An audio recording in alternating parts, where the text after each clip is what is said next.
Om Shri Ganeshaya Namaha. Om Shri Saraswatyai Namaha. Om Shri Gurubhyo Namaha. Om Samasta Jana Kalyane Niratam Karunamayam Namami Chinmayam Devam Sadgurum Brahma Vidvaram. Om Mukam Karoti Vachalam Pangum Langhayate Girim Yatkripatamaham Vande Paramananda Madhavam. Om Sadashiva Samarambham Shankaracharya Madhyamam Asmadacharya Paryantam Vande Guru Paramparam. Om Bhadram Karnebhih Shrunuyama Devaah Bhadram Pashyemakshabhir Yajatraah Sthirairangai Stushtvagum Sastanubhi Vyashema Devahitam Yadayuh Swasti na Indro Vriddhashravah Swasti nah Pusha Vishvaveda Swasti nastarksho Arishtanemi Swasti no Brihaspatirdadhatu. Om Shanti Shanti Shanti.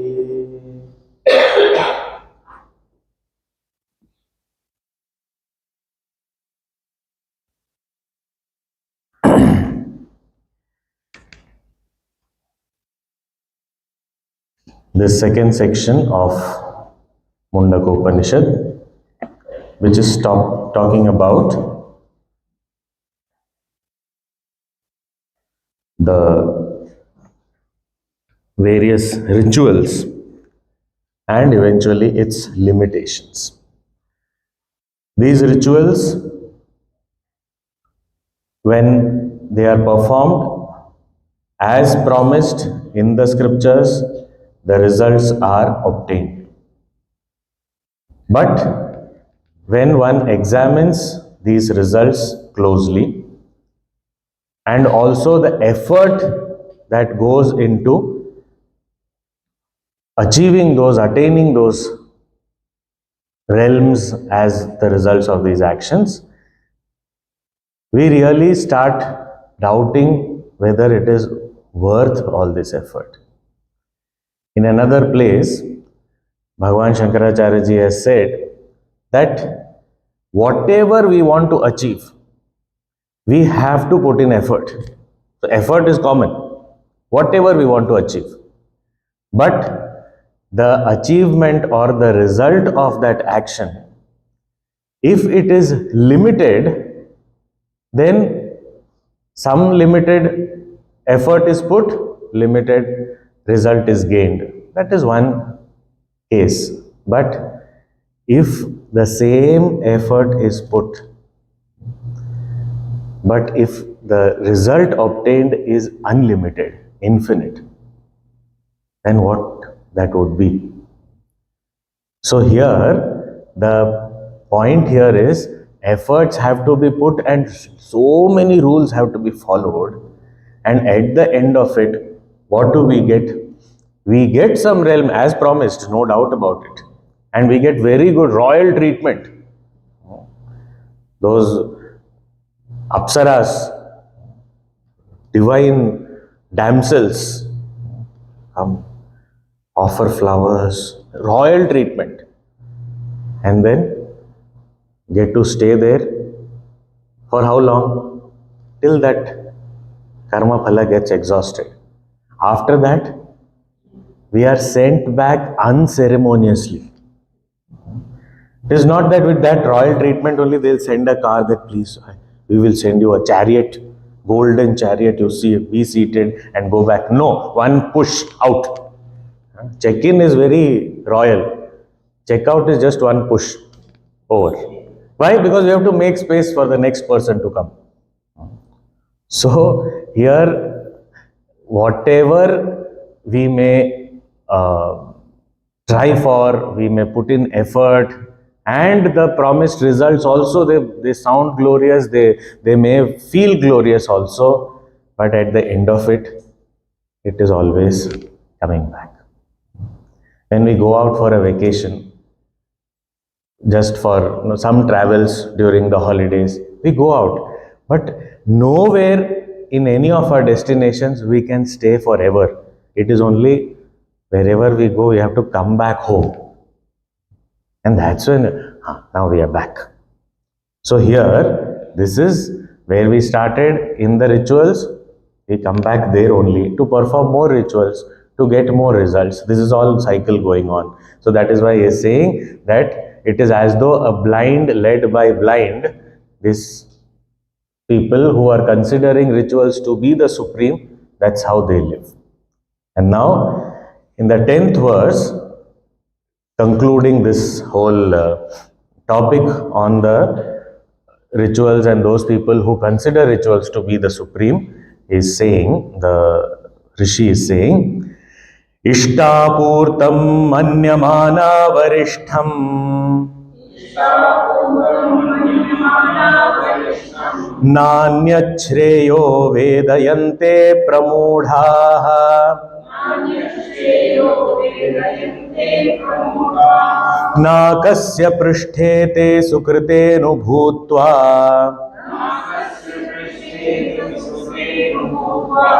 Imam lokam hinataram va vishanti.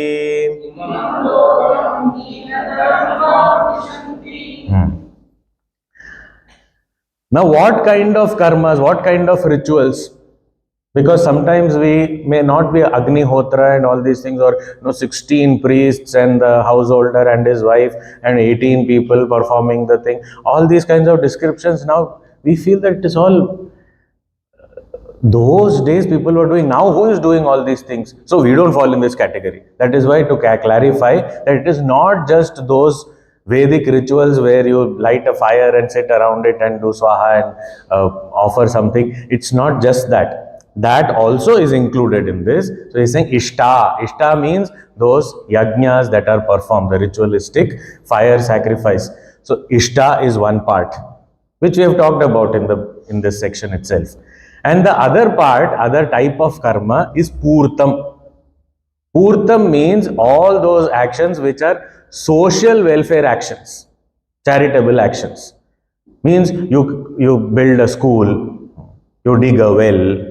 So these kind of different kinds of things that for the benefit of the society you are doing. It is not a Vedic ritual where you are sitting there and you are doing some offering with mantras and all. That may not be involved here, but you are doing something for a social cause, for the upliftment of the underprivileged. So doing something for the society. So Purtam means all those kinds of things. So Ishta Purtam. Manyamanaha varishtham, those people who consider these Ishtapurtam only, these actions alone, to be the greatest varishtham. Means there is nothing beyond these actions. And there are so many people who say that, you people say God, God, God, why should I believe in God? There is no role of God.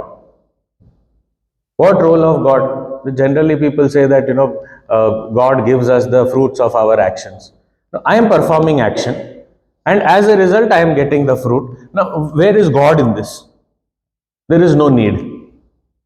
So, I am doing and my action is giving me result. And the description also is there. The Ahuti themselves lead us to the result. So, confirmed by Shastras. So I am putting Ahuti, that Ahuti, the offering itself takes the form and leads me to the result, my destination. So what is there? All these things is, rubbish. No need to do. Another part, this is about devotion. The other part is knowledge. What is the need of any other knowledge? All knowledge that is required is how to perform action. And what result will I get? That much only. So whatever result I want, accordingly I choose the action, I do that and I get the result. Now, no other knowledge is required. And that is why these action-oriented people who feel that action alone is the supreme, for such people, the people in the pursuit of knowledge, meditation, etc., they feel that these are burden on the society. So, Gurudev says that they don't understand that there is something happening. They are also living a worthy life. What is this? They are just a burden. They are doing nothing. Lazy people. Just burden on society. Gurudev himself earlier, he was questioning this. That what are these sannyasis doing sitting in the Himalayas? Just a burden on society. Not contributing. So this kind of action, action, action. But of course, he had an open mind. Here, what is talked about is people who are not ready to listen also. They are not ready to consider any other opinion. We know action is the supreme, and whatever we want to achieve, we can achieve through action. Done. Even Bhagavan Ramana Maharshi's Upadesh Sar, that is a part of Skanda Puran. And there also, this whole prasanga starts with that only. That these karma kandis, they feel that just action will give them result. There is no need of anything else. And that's when Lord Shiva, out of compassion, comes and gives the instruction or upadesha. And that is called Upadesh Sar. So here, Ishtapurtam Manyamana Varishtam. I am doing so much of charitable actions. So we say, why don't you come for our class? We are having Upanishad, Bhagavad Gita, all these things. What will you get by reading all these texts and all? I am doing so much of, I am helping the society. I am doing so much. You ask anybody, take my name, they will all know me. Because I have done so much for the society. That is good enough. That is the thing that is required today. Not this sitting and studying and all these things. Not required. So, Ishtapurtam Manyamana Varishtam. Na Anyat Shreyaha Vedayante Pramudhaha. These people, they don't know anything beyond that, anything greater than that.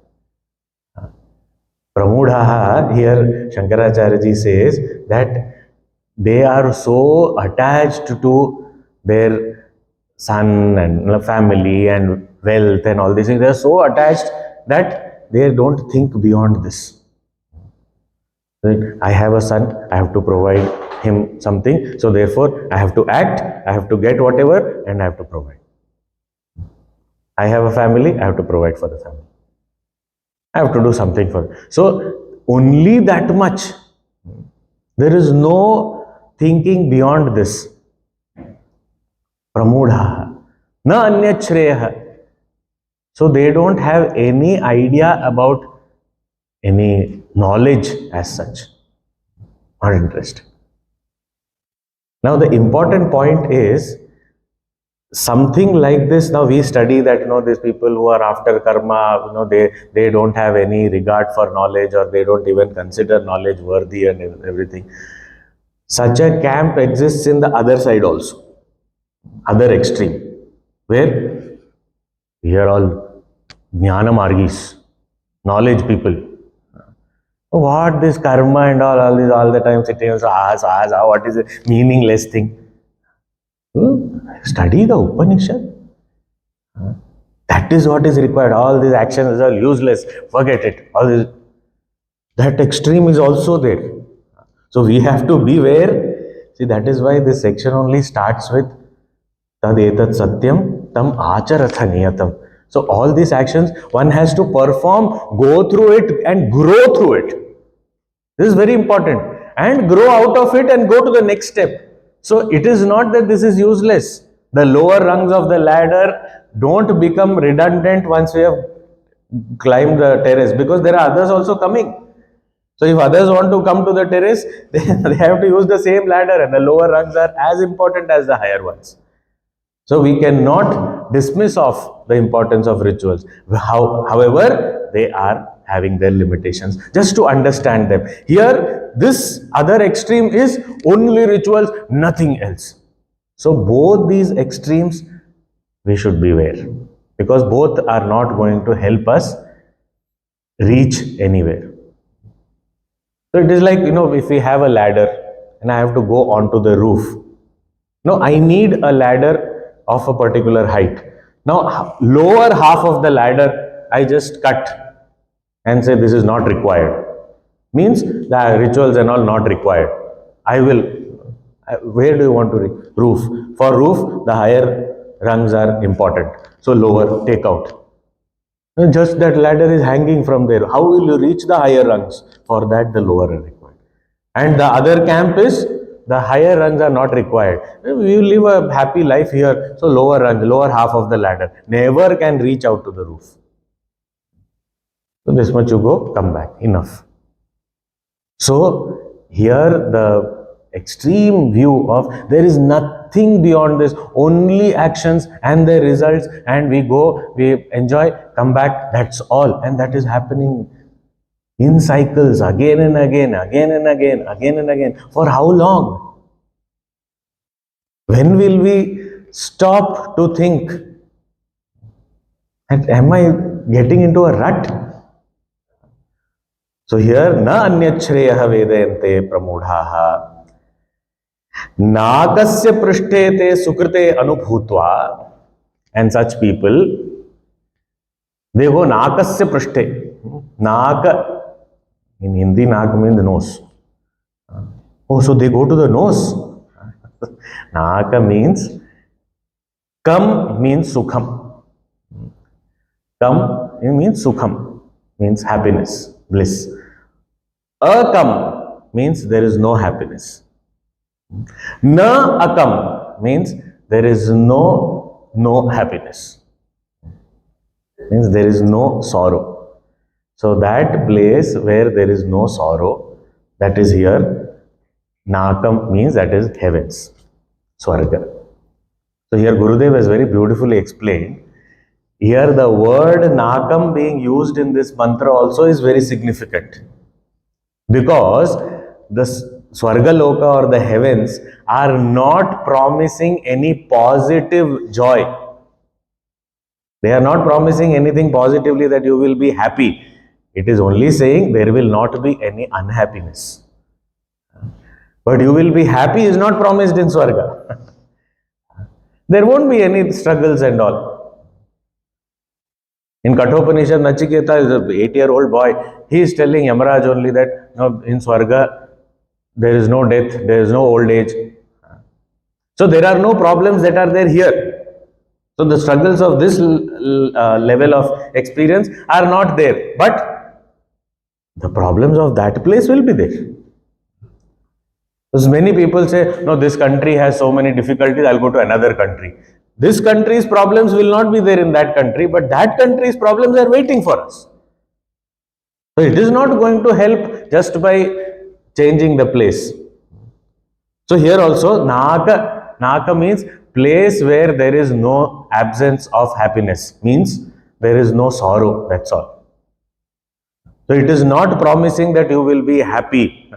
It is just that there is no unhappiness there. In such a place, Nakasya Prishte, in that even if you get the highest position in Swarga also. So in Swarga the highest position is Indra. You become the king of the gods. Even if you become Indra, and they enjoy that Indra Padavi. There is a story in Mahabharata. There was one king called Yayati.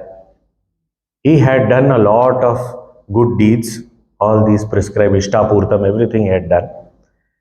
And after that, he got out of turn when the previous Indra's tenure was not over. In between, because of his extraordinary merits, he was also granted Indra Padavi, the chair of Indra. Out of turn, in between a tenure. Now this had never happened. And Indra, who was occupying that throne at that time, Indra is actually a chair, it is not a person. He is occupying that post. So he is also some other jiva who has done all good deeds and all. So that person, he had to share his chair. So now in that throne where he was alone sitting, enjoying, now he had to half come sit. So two people. So this Yayati also he had to be seated. There was no other escape. He could not be seated anywhere. Highest post. So sit. Now this Indra who was already, occupying that space, he did not like one more person encroaching into it. So he said, now what do I do? I have to, I don't want to share. And then how long is he going to sit here? I don't want. I said, okay. So he very cleverly, he asked Yayati, he called the whole court, the assembly was there, and he said, we are so happy, this has never happened before, that we have now this great king Yayati who has now become Indra, he has become eligible for this chair, even in between, out of turn. It is so great. Now, and this has never happened before. So I know, like myself, you all also are very eager to listen to him. What great deeds he did, because of which he got this unusual attainment. So Yayati was so happy, so much importance. Nagasya Prishte, highest padavi, and that to the other Indra. He is graciously welcoming him and giving him so much of importance and saying, now you talk about yourself. Who doesn't like to talk about themselves? And that too, what all good things I did. So self-praise, everybody like. He said, I did this. Acha, okay. And then I did this.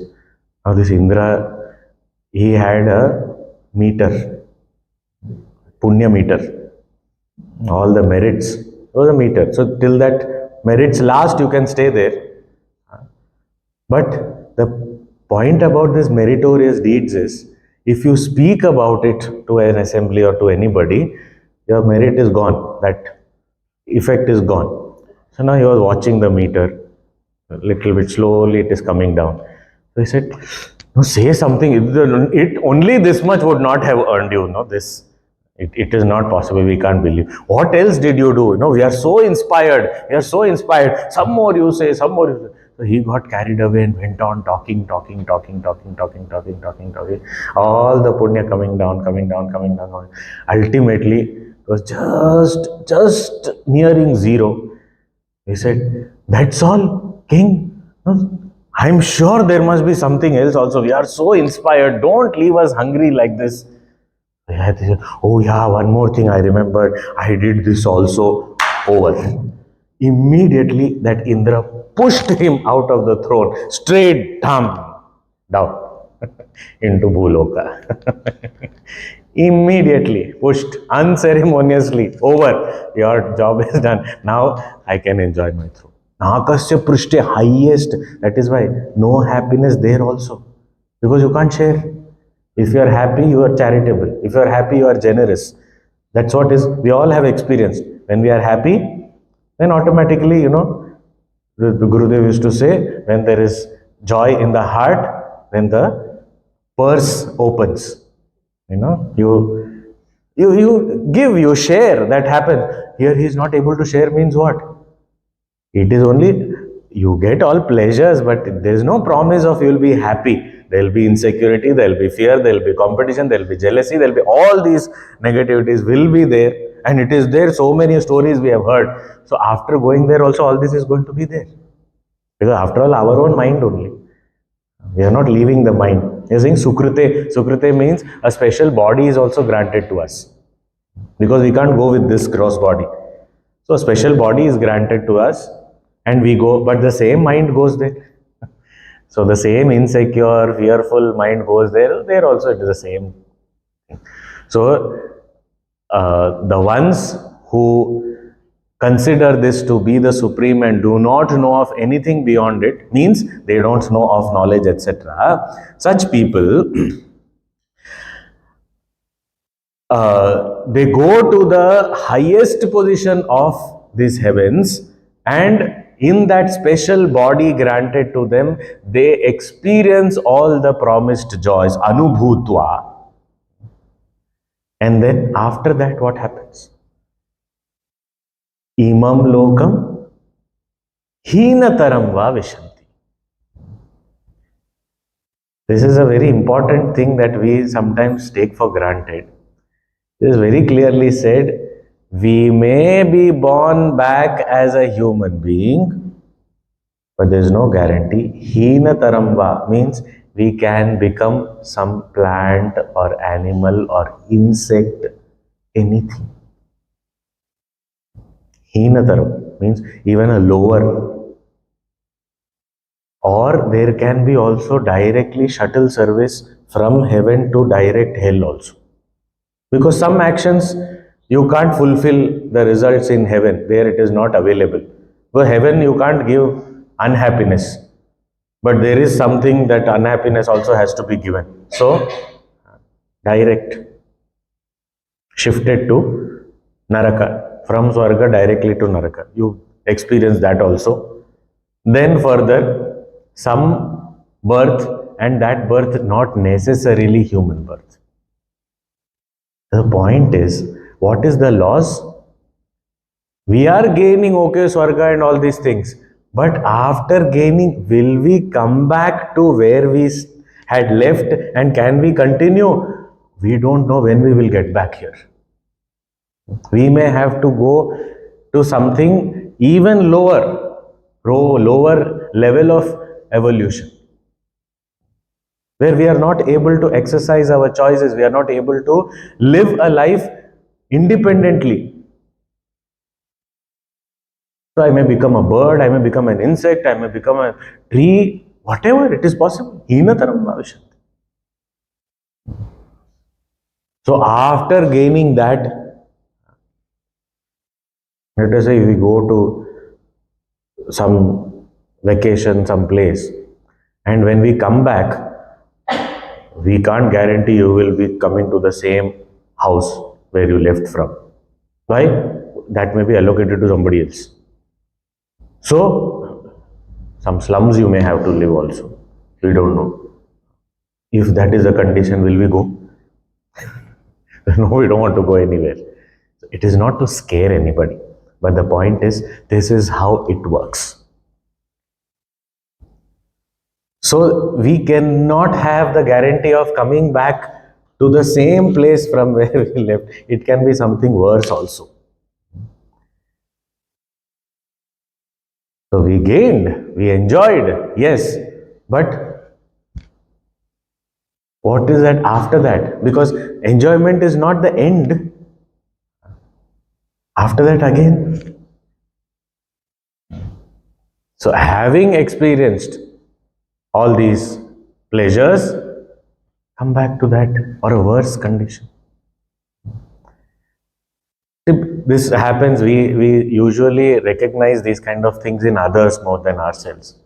When there is we have a youngster, teenager at home, and then we tell that maybe the exam time or something, you should study this, that, and all, we come. And then that says, no, I want to watch TV for some time. And then we say, okay, only for half an hour. You watch just for, and then come back, get back to your studies. So that person starts watching. Now, when they start watching, half an hour over, we have to, half an hour over, come on, stop it, come on, come in. It is not necessary that they are able to stop it at that. Okay, even if we say that, chalo, they are very obedient, they stopped it and they got back to studies. Will their mind be at the same level at which they left for watching that TV for half an hour? It's completely distracted, disorganized. It is not single pointed. It is not peaceful. So they come back to something lower than where they started. They went for some pleasure, enjoyment. And then when they return, it is not necessary that they return with the same mindset. They are at a lower level. And then they have to gather their mind again and then come back to study. And that becomes more difficult. Because now you have some more extra inputs that have come as entertainment. Now I have to deal with that also, with addition to all other distractions. And then I have to come back to that single pointed need to study, resume my study. So it is not directly resuming.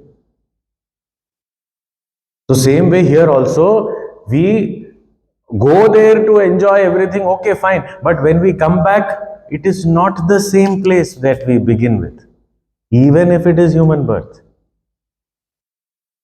It is not necessarily the same place. It might be somewhere lower also.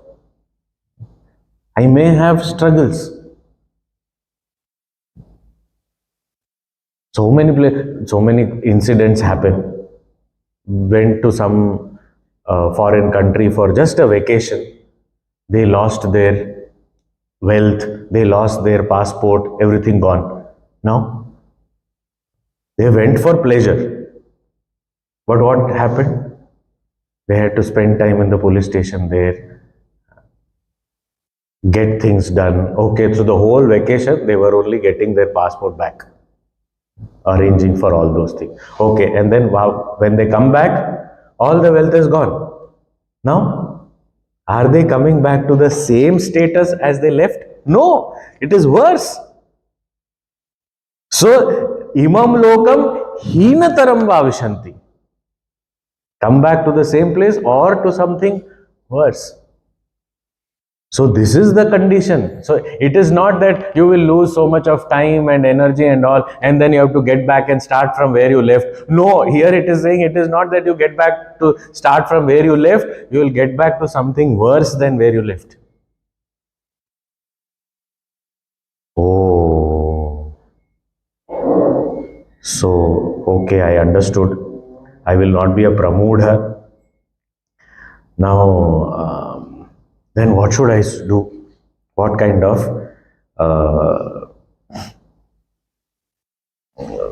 of life should I live? He says that when one understands the limitation of this action, slowly the person starts getting a little bit introvert, getting into pursuits which are more meaningful. So what kind of pursuits? How do they spend the time? So here it is giving another set of people. They are not ritualists purely, but they are doing some other kinds of, they have other pursuits, other kinds of practices, and it's another category of people. So this is majority of people they have talked about is only ritualists who believe only rituals are the supreme purpose of life, and attaining the results promised is the only thing that I can gain. But here there is another category of people you are talking about, and they are upasakas. Those who combine the actions with upasana, means include feelings of devotion, etc. So emotionally also involved with the action. So there is little bit of evolution here. When you just do action and then you emotionally involve yourself, there is something higher that you dedicate the actions to. So here there is another kind of people who is talked about in the 11th mantra. Tapashraddheye hyupavasantyaranye Santyaranye Shanta Vidvamso Bhaikshyacharyam Charantah Vidvamso Bhaikshyacharyam Charantah Suryadvarena Te Virajah Prayanti Virajah Prayanti Yatra Mritassa Purusho Hyavyayatma Yatra Mritassa Purusho Hyavyayatma. So there are some people who retire to the forests, aranye, upavasanti, they stay in the forest and they perform some types of upasanas, some types of worship, tapashraddhe. Shraddhe, Shraddha here, tapas and Shraddha, tapashraddhe, it's a combined word. So when say Shraddha with faith, they perform some worships, some kinds of practices, and tapas means austerities, penance. So practicing different types of austerities, penance. With faith, these people retire to the forest. Whatever comes my way, I accept it. That is bhiksha. Bhiksha is actually a mindset. So they live a life of no likes and dislikes. They are studying also. They are practicing these different types of austerities also with full faith. Such people, what will happen to them? They have not yet attained the highest knowledge, but they are in pursuit of all these austerities and all. They are vanaprasthis. They are doing all these different types of upasanas. These upasakas, what will happen to them? So here, the result of these upasanas is pointed out. Surya dwarena te virajaha prayanti. Those people, virajaha means they have been purified. Practicing austerities, they have been purified. Purified of what? Purified of all the actions, and they are not anymore bound by any of these results of the action. Why? Because their minds have gone beyond this action and its result. So such people, virajaha, prayanti, they go on their onward journey. How? Surya dwarena. Now the Surya dwara, again, little bit of understanding of the gati is required. There are two types of dwara. It is all talked about in the Gita also briefly. It is pointed out in the 8th chapter that the two types of gatis, one is you go to realms like, Pitraloka, Gandharva Loka, maximum Swarga Loka, to these places, and especially the Pitraloka, etc., they go by what is called the moon path. Moon path. Chandra Marga. Or it is also called as Dakshinayana Marga. So that is in other words, it's called a dark path. So what is that dark path? A dark path means there is no knowledge. Without knowledge, they have been practicing all these rituals and all. So they go, enjoy something, come back, which we have talked about earlier. This is called Surya dwarena. This is a bright path. It's also called as Uttarayana Marga. They go by these kind of this kind of bright path, Surya dwarena, te virajaha prayanti, yatra, where amritaha saha purushaha hi avyayatma. There, that amrita, that immortal purushaha being, the immortal being who is never destroyed, avyayatma, he is there. Means who is this? So here, the first mantra, first word, Brahma. So that Brahma, the creator. So that creator's world, which is called as Brahma Loka. So these upasakas, they reach Brahma Loka, the highest gain possible by actions or austerities or any such sadhana is Brahma Loka. So they attain that Brahma Loka, Surya dwarena. Because they have pursued knowledge also, they have not neglected that, and with all faith, with due diligence, they are doing all these austerities and all, living a very peaceful life. Otherwise, that ritual, the people who consider action to be the supreme, they have that agitation. I have to complete this, I have this deadline to meet, I have to do this, I have to achieve so much, and I have to attain these results and all. Here, they are living a very peaceful life, knowledge-oriented life, and also they are practicing all these things, and therefore they go through the bright path. And now what is the dark path, the bright path? We have to understand, just for our understanding. It is not a very important concept here, but for our understanding, because we may get confused, what is the dark path, light path and all those things. There also it was said that, it will be, the rays of the sun will guide them and all those things. Whenever we go on some unknown path, that is always needed that we have somebody to guide us. So after death, it is said, when the jiva departs from this body and this world, wherever that jiva's destination is based on his karma, all that destination, he doesn't know the way. He's never been there. Even if he has been there, he doesn't remember that. So, how to reach there? Wherever he has to go, somebody has to guide. So, there are specific devatas, there are specific, if we have to call in the biblical terms, there are different angels. So, there are different devatas, they are in charge of that, they are guides, travel guides. So they lead the people. They say that, okay, you come, we will take you and we will. When we say the dark path means, or moon path means, the devatas are different. They know only this much. Even for becoming a guide, you have to have a license. And that license also is valid in certain regions only. So there is a guide, local guide. He cannot be an international guide. He has to be only local. This much only. Beyond this, your license is not valid outside.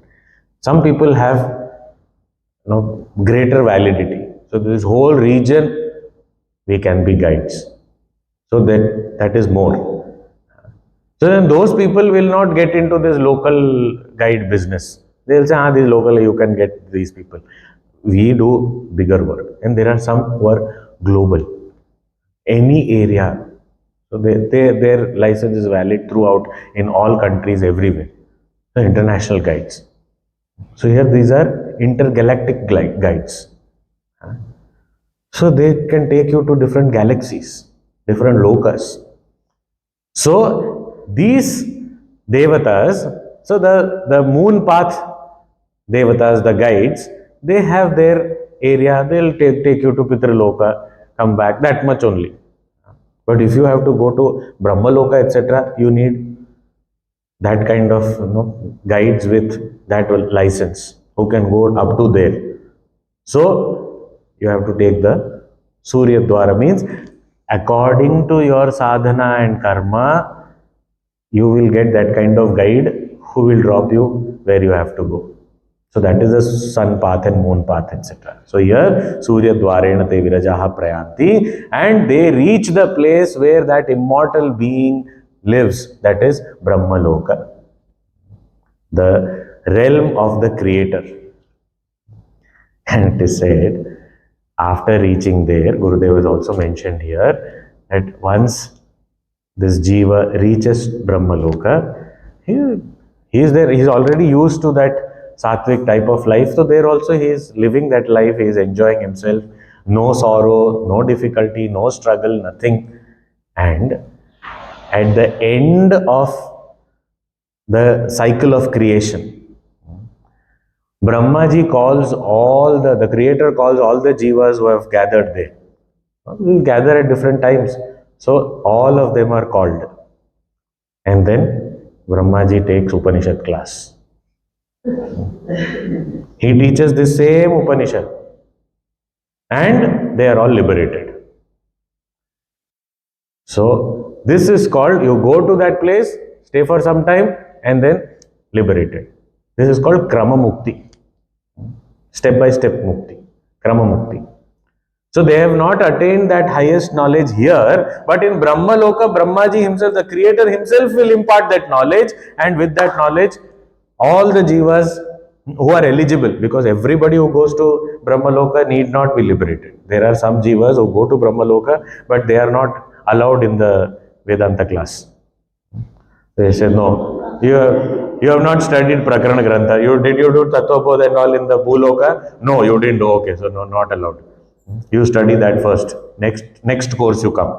Then it is fine. The point is it wise to wait until then? That same knowledge is available here, now. Why should we wait till the end of the cycle of creation? And how will we reach here? Having performed all the rituals, purified our mind, then living a life of peace in retirement in the forest and performing all these austerities. Austerities is not easy to perform. Here's just one word, tapashraddhe, over. But it is, and long time of such practice, then rare individuals get that Brahmaloka, and then you go there and stay there and wait till the end of the cycle of creation, and at the end of it Brahmaji will call you, and at that time he will give the knowledge and you get liberated.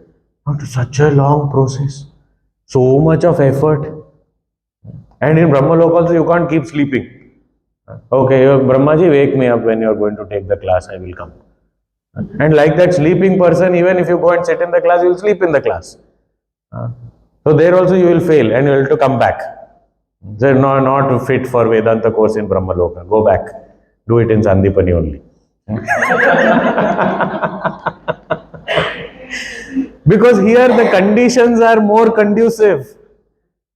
When there are lots of all comforts, we are not able to gain that knowledge. Little bit of struggle is necessary for us to pursue that knowledge also. Any pursuit, little bit of challenge is required. Only then we are able to bring out our best. So, this same knowledge when it is available, it is wiser to take it from here only. So here he is saying that those people who do all these upasanas and tapas, etc., they go to that highest possible gain, that Brahmaloka, they reach there, and having reached there, they also wait and ultimately gain the knowledge and are liberated. This is Krama Mukti. Now, any person thinking about the rituals as described here will feel that doesn't seem wise to just do these rituals, go enjoy now. I don't think it is a wise thing to do. Now, second, we say that, okay, the upasana, that will be good. The upasana guidance also is there in the Veda. Upasana also, yes, you may attain the supreme gain is the highest possible loka, highest possible realm of experience. The realm of the creator only is gained. But there also you wait and the same knowledge is available there also. So then, what is wiser? So a person who thinks, little bit examines, evaluates all these things, and then comes to some understanding. What is that understanding? So it is very beautiful, and for us as students of Vedanta, the most important mantra of the Upanishad is the 12th mantra of the second section. We will read the mantra, chant the mantra today, and then we will think about it in the next class. Pariksha lokan karmachitan brahmano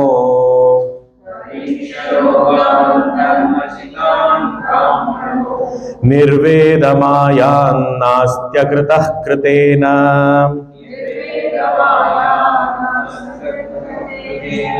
tadvijnanartham sa gurumevabhigachet tadvijnanartham sa gurumevabhigachet samitpanihi shrotriyam brahmanishtham.